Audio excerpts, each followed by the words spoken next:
Pertahanan oleh Presiden Republik Indonesia.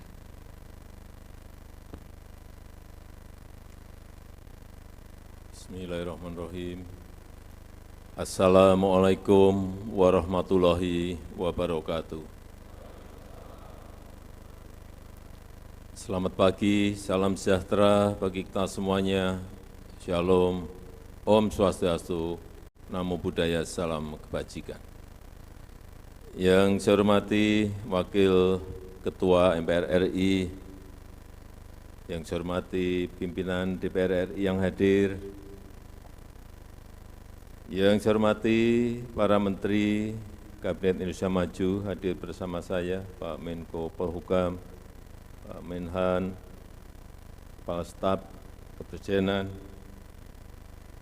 yang saya hormati Panglima TNI dan Kapolri, beserta seluruh Kepala Staf Angkatan, para peserta Rapim TNI Polri yang saya hormati, Bapak Ibu hadirin undangan yang berbahagia. Pertama-tama saya ingin menyampaikan ucapan terima kasih yang sebesar-besarnya kepada seluruh jajaran TNI dan Polri yang telah menjamin keamanan, yang telah menjamin ketertiban selama pelaksanaan pemilu sehingga pemungutan suara dan penghitungan suara berlangsung dengan aman dan damai. Walaupun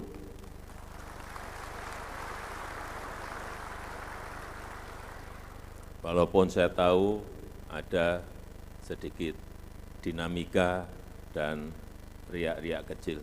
Itu biasa dan wajar dalam kita berdemokrasi, perbedaan pendapat, perbedaan pilihan, itu juga sangat wajar dalam demokrasi. Namun, perlu juga saya ingatkan masih ada beberapa tahapan pemilu sampai Oktober nanti yang perlu langkah-langkah proaktif untuk menetralisir residu-residu politik, untuk memitigasi disinformasi pemilu, serta menjaga kerukunan, menjaga persatuan kita sebagai sebuah bangsa dan negara. Jajaran TNI Polri yang saya banggakan, yang saya cintai, tantangan yang kita hadapi sekarang ini bukan tantangan yang mudah, bukan hanya tantangan di dalam negeri, bukan hanya tantangan di domestik, tapi justru yang paling berat adalah tantangan eksternal, tantangan global yang sangat rumit, juga bisa berdampak signifikan pada situasi ekonomi dan situasi sosial di dalam negeri. Kita tahu ketidakpastian ekonomi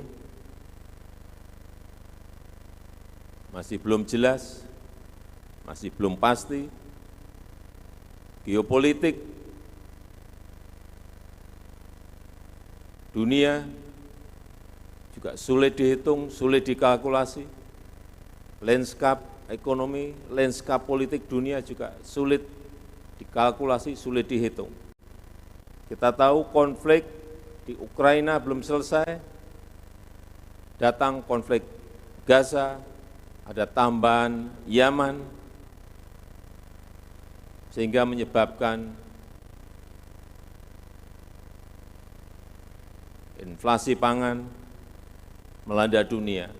Kita tahu kalau dulu banyak yang menawarkan kepada kita, misalnya beras, hampir semua negara produsen beras menawarkan berasnya kepada kita.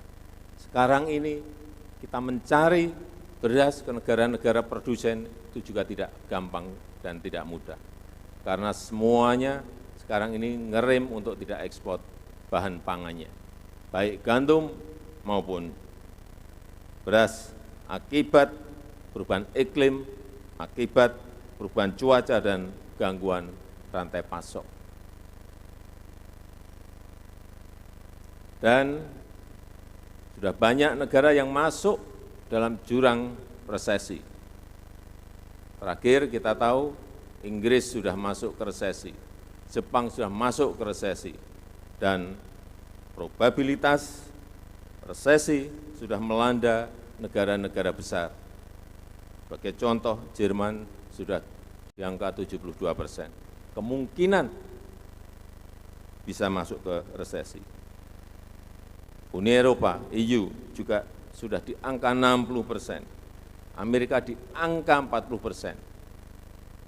Dan kita, ini patut kita syukuri, probabilitas Indonesia masih di angka 1,5%. Ini yang harus terus kita jaga.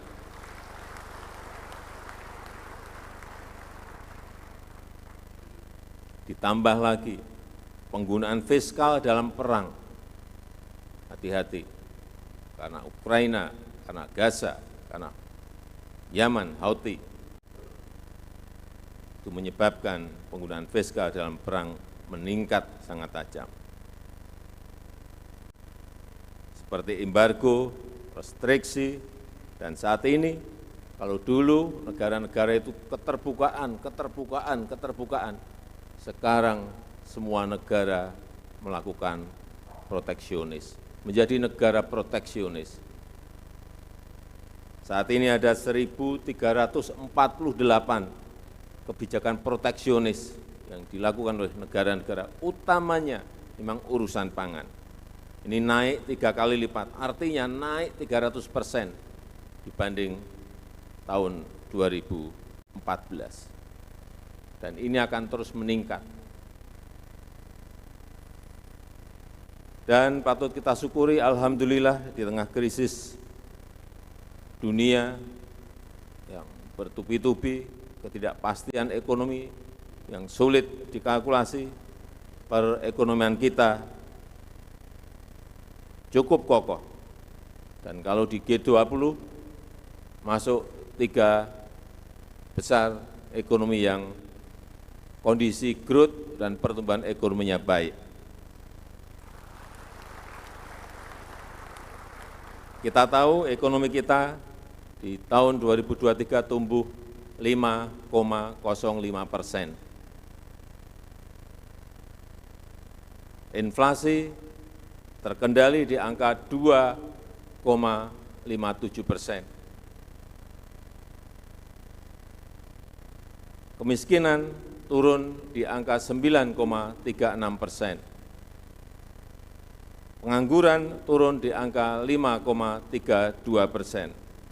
Dan Gini rasio ketimpangan juga turun di angka 0,388%. Meskipun kalau lihat angka-angka baik, saya terus menyampaikan tetap kita harus hati-hati, kita harus tetap waspada. Karena ke depan kompetisi global itu semakin kompleks, semakin tidak jelas. Arahnya kemana? Dalam pertemuan-pertemuan baik G20, G20, G7, di ASEAN, semuanya. Kalau kita bicara ketidakjelasan ekonomi dan geopolitik, ini menyebabkan ketidakpastian. Oleh sebab itu, pemanfaatan teknologi dalam perang konvensional, perang cyber akan semakin meningkat. Sebab itu, TNI, Polri harus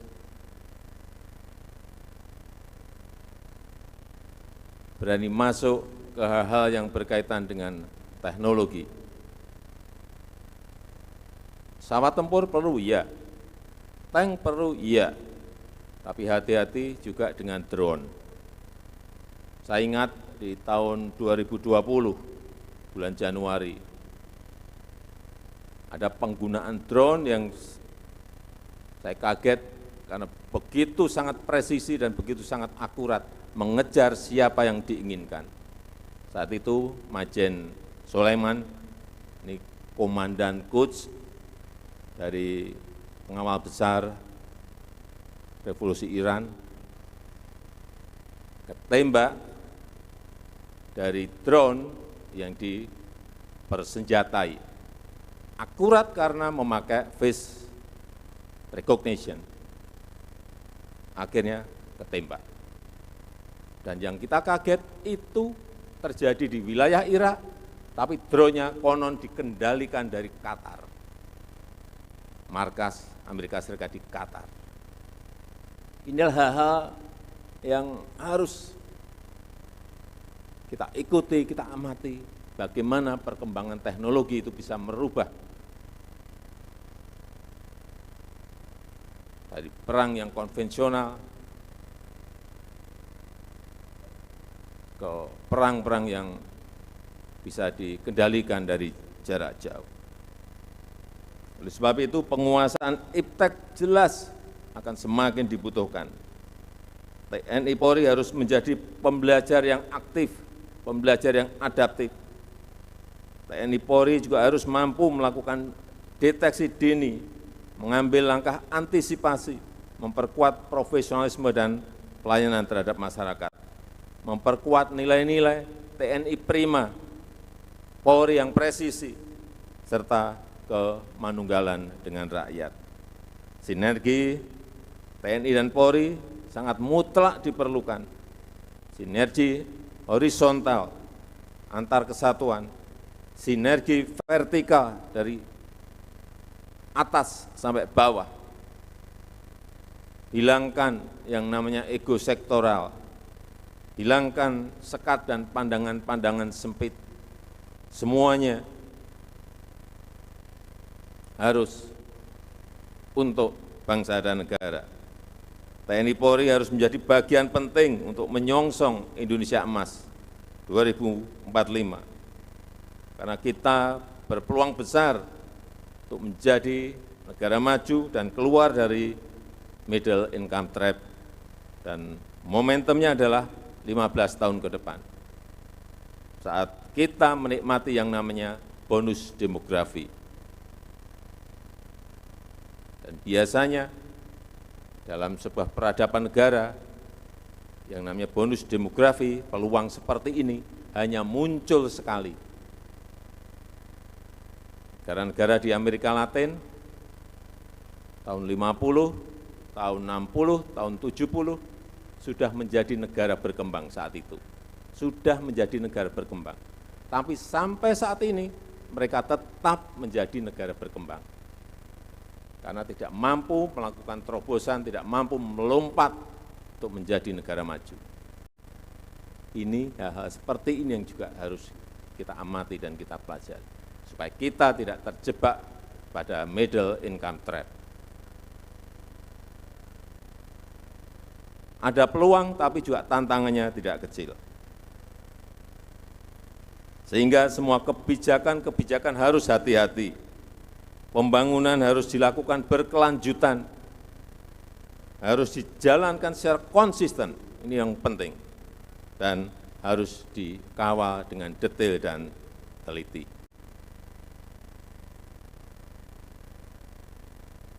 Terakhir, dalam kesempatan yang baik ini, dalam kesempatan yang berbahagia ini, saya ingin menyampaikan penganugerahan kenaikan pangkat secara istimewa berupa Jenderal TNI Kehormatan kepada Bapak Prabowo Subianto.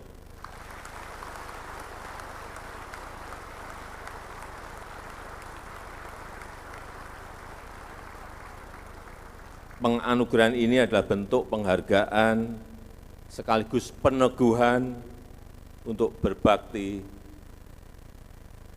sepenuhnya kepada rakyat, kepada bangsa, dan kepada negara. Saya ucapkan selamat kepada Bapak Jenderal Prabowo Subianto. Saya rasa itu yang ingin saya sampaikan dalam kesempatan yang baik ini. Terima kasih. Wassalamualaikum warahmatullahi wabarakatuh. Hadirin dimohon berdiri. Selanjutnya penanggalan dan penyematan tanda pangkat